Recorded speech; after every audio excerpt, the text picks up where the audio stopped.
Assalamualaikum warahmatullahi wabarakatuh. Nama saya Ananda Aulia Naziha dengan NIM 2411050015. Video ini saya buat untuk memenuhi tugas mata kuliah Kimia Farmasi yang diampu oleh Ibu Bemta Diadeka, Sarjana Sains Magister Sains. Titrasi asam basa.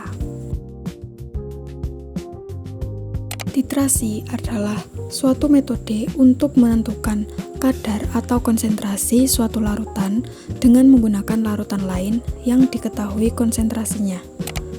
Titik akhir titrasi adalah ketika adanya perubahan warna saat titrasi. Sementara titik ekivalen adalah titik pada saat jumlah asam dan basa tepat ekivalen. Jenis titrasi asam basa. Yang pertama yaitu asidimetri, yaitu menentukan konsentrasi atau jumlah basa dengan larutan asam standar seperti HCl dan H2SO4. Yang kedua yaitu alkalimetri, yaitu menentukan konsentrasi atau jumlah asam dengan larutan basa standar seperti NaOH dan KOH.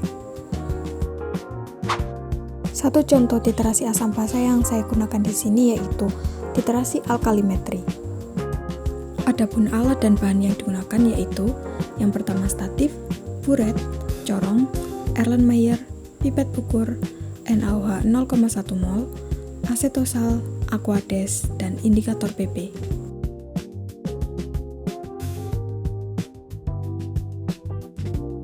Pada persiapan buret, alat dan bahan yang diperlukan yaitu beker gelas kosong, statif, buret, aquades, dan NaOH 0,1 mol. Dibilas buret dengan aquades, kemudian buang aquades ke beker gelas kosong.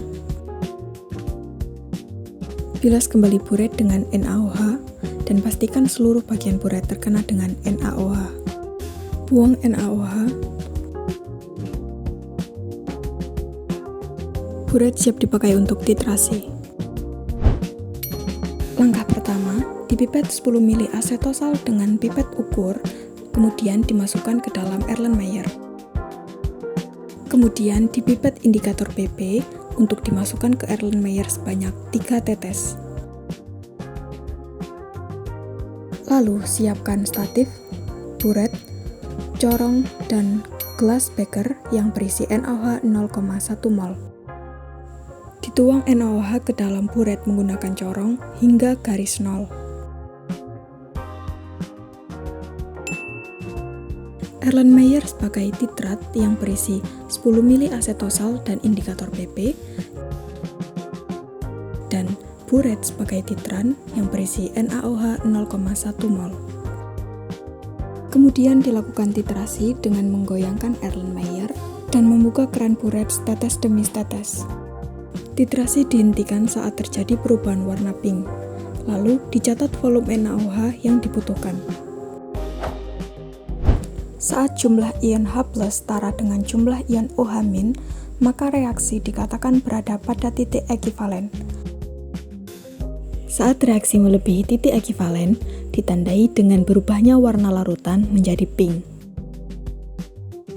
Kemudian dihitung kadar asetosal dengan rumus M1 dikali V1, M2 dikali V2, di mana M1 yaitu konsentrasi asetosal, yaitu yang dicari, M2 konsentrasi NaOH yang diketahui 0,1 mol, V1 volume asetosal yang diketahui 10 ml, V2 volume NaOH yang didapatkan dari proses titrasi.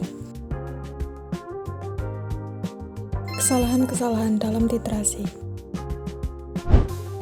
Kesalahan pada titrasi dapat terjadi karena perbedaan titik ekivalen dan titik hasil titrasi. Hal ini kemungkinan karena faktor skill orang yang melakukan titrasi atau kesalahan dalam pembuatan reagen baik larutan baku primer maupun larutan baku sekunder.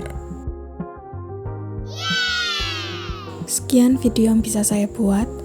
Terima kasih. Wassalamualaikum warahmatullahi wabarakatuh.